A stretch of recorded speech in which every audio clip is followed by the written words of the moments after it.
हमारे साथ बातचीत के लिए मौजूद है बीजेपी के कन्नौज से सांसद सुब्रत पाठक जी। सर, अगर बात करें तो लखनऊ में आईपी सिंह ने पोस्टर लगाया है, समाजवादी पार्टी के हैं वो, उन्होंने लिखा है कि बिहार प्लस यूपी बराबर गई मोदी सरकार। देखो, ये समाजवादी पार्टी की अपरिपक्वता है और जिस प्रकार से वो दूसरे के कंधे का सहारा लेकर आगे बढ़ना चाहते हैं, तो ये राजनीति में संभव नहीं होता है।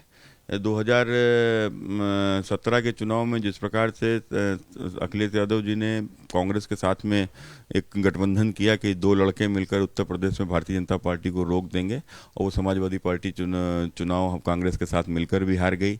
2019 में उन्होंने कहा बसपा के साथ में मिलकर रोक देंगे।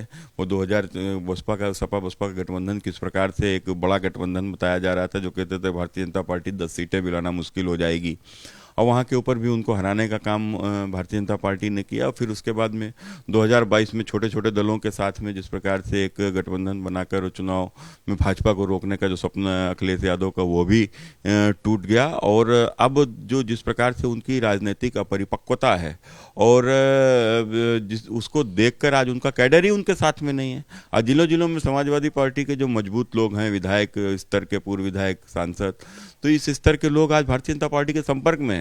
आने वाले दिनों में बिल्कुल तय है कि उत्तर प्रदेश में 80 की लोकसभा का जब चुनाव होगा, तो एक आध दो सीट के ऊपर शायद ही समाजवादी पार्टी की जमानत बचे, तो जमानत बचाना इनको मुश्किल हो जाएगी।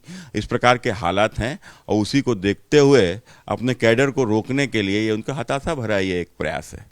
सर, अगर बात करें तो ट्विटर पे भी वार देखने को मिल रही है। अखिलेश यादव जहां डिप्टी सीएम के लिए लिख रहे हैं कि उनके मंत्रालय में पैसा कम हो गया, वो फिर भी मुस्कुरा रहे हैं। तो केशव प्रसाद मौर्य जी ने भी रिट्वीट करके ट्वीट किया है और लिखा है कि जो है 2024 में सपा खाता नहीं खुलने वाला। देखो, केशव जी और अखिलेश जी की कोई तुलना नहीं है। केशव जी कभी साइकिल से अखबार बेचा करते थे, एक बेहद गरीब परिवार में जन्मे, और एक अपने संघर्ष करते हुए विश्व हिंदू परिषद में काम किया, और उसके बाद में लगातार संघ समाज का काम करते हुए आज भारतीय जनता पार्टी से विधायक बने, सांसद बने, और उसके बाद भारतीय जनता पार्टी के प्रदेश अध्यक्ष बने, और फिर भारतीय जनता पार्टी की जो सरकार बनी तो उप मुख्यमंत्री बने, और दोबारा भी उप मुख्यमंत्री बने। तो एक इस प्रकार का एक जमीन से निकल कर आने वाला व्यक्ति की तुलना उससे नहीं की जा सकती है कि जिनके बाप मुख्यमंत्री रहे हों, जो सोने की चम्मच लेकर पैदा हुए और बगैर किसी संघर्ष करके वो आके सांसद बन गए, और उसके बाद मुख्यमंत्री बन गए। कभी किसी तहसील में भी धरना नहीं दिया होगा, कभी किसी अपने लोगों की किसी गांव की समस्या को लेकर कहीं गए नहीं होंगे, लेकिन उसके बावजूद भी आते हैं, सांसद और विधायक बन जाते हैं। तो ये परिवारवाद, वंशवादी लोग ये केशव जी को कहाँ बर्दाश्त कर सकते हैं। ये पहले मोदी को नहीं बर्दाश्त करते थे, फिर ये योगी को नहीं बर्दाश्त करते थे, अब मोदी योगी तो इनसे बहुत ऊपर हो गए हैं, तो केशव भाई जी से भिड़े पड़े हैं।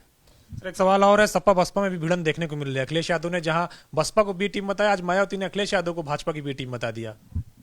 अब देखो, अब ये तो दोनों है, कभी कोई बी बताता है, सी बताता है, और फिर एक दोनों जो आपस में फिर समझौता कर लेते हैं। अब बताओ, तुम बसपा को बी टीम बताते हो, फिर बसपा से समझौता क्यों करते हो? तो कौन बी टीम हुआ?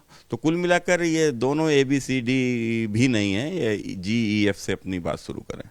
सर, एक आखिरी सवाल है, मदरसे का सर्वे हो रहा है, कहा यह भी जा रहा है कि जो मदरसे अवैध होंगे उनके खिलाफ बुलडोजर की भी कार्रवाई होगी। किस तरीके से इस पूरे प्रक्रिया को आप देखते हैं? देखो, जो मदरसों का जो सर्वे हुआ है, वो निश्चित रूप से मदरसे में हमारे बच्चे IAS बने, IPS बने, डॉक्टर बने, इंजीनियर बने, ना केवल मुल्ला बने, इसको लेकर अन्य शिक्षा की देने की आवश्यकता है, जिसका प्रयास सरकार कर रही है। हाँ, लेकिन जिस प्रकार से जो अनैतिक रूप से जो ये मदरसे चल रहे हैं, जिन्होंने कोई रजिस्ट्रेशन नहीं है, जिनका मान्यता नहीं है, और इस प्रकार की वो आतंकी भट्टी कट्टरवाद की जो तैयार कर रहे हैं, इनको तो रौंदी देना चाहिए। शुक्रिया। हमसे बातचीत करने के लिए हैं बीजेपी सांसद सुब्रत पाठक, जिनका कहना है कि जिस तरीके से मदरसे जो हैं, जो अवैध तरीके से चल रहे हैं, इनको खत्म कर दिया जाना चाहिए और मदरसों में अच्छी शिक्षा मिले, ये सभी चाहते हैं। कैमरा धर्मेंद्र के साथ अविनाश तिवारी, ABP गंगा, दिल्ली।